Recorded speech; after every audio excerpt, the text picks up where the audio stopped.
सुप्रभात आणि नमस्कार. पुस्तकार्थ. आपलं आजचं पुस्तक गंगाधर गाडगीळ, व्यक्ती आणि लेखक.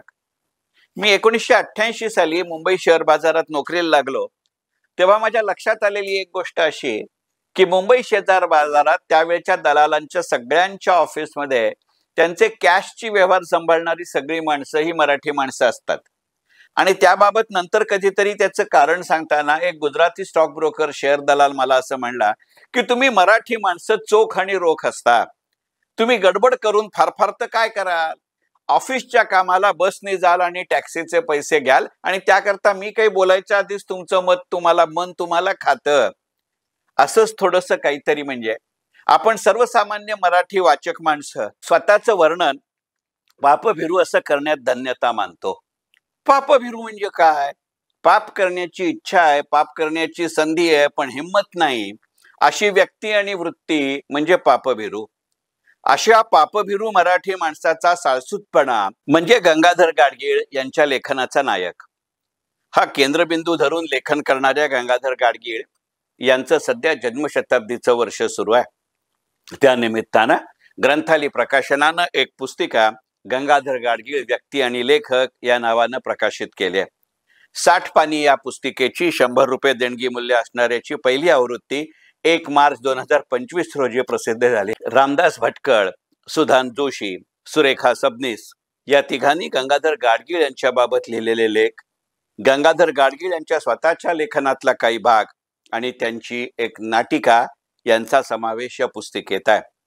त्याशिवाय गंगाधर गाडगीळ यांच्या प्रकाशित पुस्तकांची समग्र यादी या पुस्तकाच्या शेवटी देण्यात आली आहे. त्यातून गंगाधर गाडगीळ हे मराठी नवकथेचे प्रणेते म्हणून नावाजले जातात. तेवढं जरी नसलं तरी कविता हा साहित्य प्रकार वगळता बाकीचे अनेक साहित्य प्रकार त्यांनी हाताळले आहेत. ही बाब ही पुस्तिका प्रकर्षानं अधोरेखित करत राहते. या पुस्तिकेतला सर्वोत्तम भाग म्हणजे उद्ध्वस्त करणारे अनुभव या नावानं असणारं या पुस्तकातलं प्रकरण. गंगाधर गाडगीळ यांनी लिहिलेल्या एका मुंगीचं महाभारत त्यांच्या चरित्रातलाच हा एक उतारा आहे.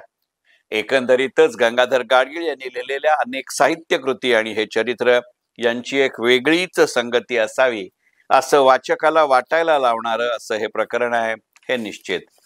रामदास भटकळ सरांनी गंगाधर गाडगीळ यांच्यावर या पुस्तिकेत लिहिलेला लेख अगदी अप्रतिम आहे. लेखक, प्रकाशक म्हणून व्यावसायिक नातं आणि मित्र म्हणून कौटुंबिक नातं यांचं संतुलन फार उत्तमरित्या या लेखात सांभाळलं गेलंय. पण रामदास भटकळ सरांच्या या लेखाबाबत एक जरा गंमत झाली आहे या पुस्तिकेत.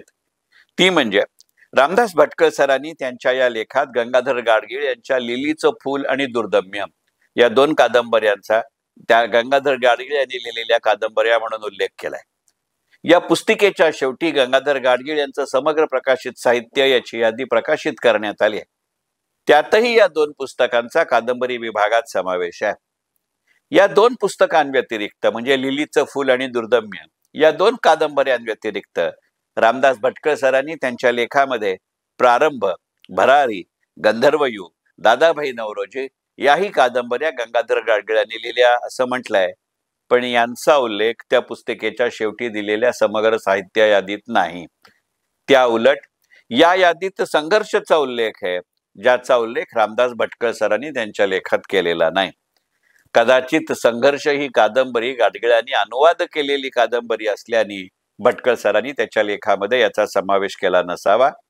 कदाचित हे नजर चुकीने हे झालं असेल, पण त्यामुळे वाचकांचा गोंधळ होऊ शकतो.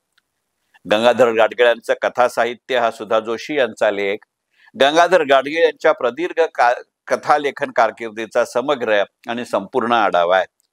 निवडक गंगाधर गाडगीळ या नावानं सुधा जोशी यांनी संपादित केलेल्या आधीच्या ग्रंथातला हा भाग आहे. संक्षिप्त पण संतृप्त असं त्या लेखाचं वर्णन करावं लागेल. सरते शेवटी या पुस्तकातल्या प्रत्येक लेखाच्या शेवटी तो लेख लिहिल्याची किंवा पूर्वप्रसिद्धीची तारीख दिली गेली असती तर तो लेख वाचक म्हणून समजून घेताना तो लेख काळा वेळाच्या परिप्रेक्षात जास्त चांगलेपणानं बसवता आला असता. दुसरा भाग, आर्थिक नवलकथा हा प्रकार आपल्या मराठी भाषेत रुजवण्याचं श्रेय फार मोठ्या प्रमाणावरती गंगाधर गाडगीळ यांना जातं. हा प्रकार आपल्या मराठीमध्ये त्या काळातील दुसऱ्या कोणत्याही लेखकानं, दिग्गज लेखकानं हाताळलेला नाही. त्यामुळे गंगाधर गाडगीळ यांच्या अशा एखाद्या आर्थिक नवलकथेचा अगदी त्रोटक स्वरूपात का होईना या पुस्तिकेत जर उल्लेख करता आला असता तर ते जास्त उचित झालं असतं. रामदास भटकळ सरांचा लेख आणि गंगाधर गाडगीळ समग्र साहित्य यादी यातली तफावत टाळता आली असती तर बरं झालं असतं. या पुस्तकेत अनुक्रमणिका असणं आवश्यक वाटतं.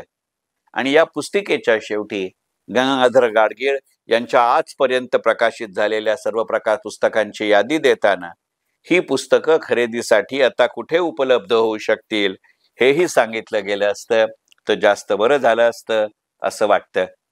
मात्र जन्मशताब्दीच्या वर्षाच्या निमित्तानं मराठीतील 3 दिग्गज साहित्यिकांचं म्हणजे विद्याधर पुंडलिक, जयवंत दळवी आणि गंगाधर गाडगीळ यांचं कर्तृत्व शब्दबद्ध करण्याचं आणि त्यानिमित्तानं डॉक्युमेंटेशन करण्याचं जे काम ग्रंथालीनं याबाबत केलं त्याबद्दल ग्रंथाली प्रकाशन, सुदेश हिंगलासपूरकर, कुमार केतकर आणि डॉक्टर लतिका भानुशाली यांचं निश्चितच अभिनंदनही केलं पाहिजे आणि मनपूर्वक आभारही मानले पाहिजेत.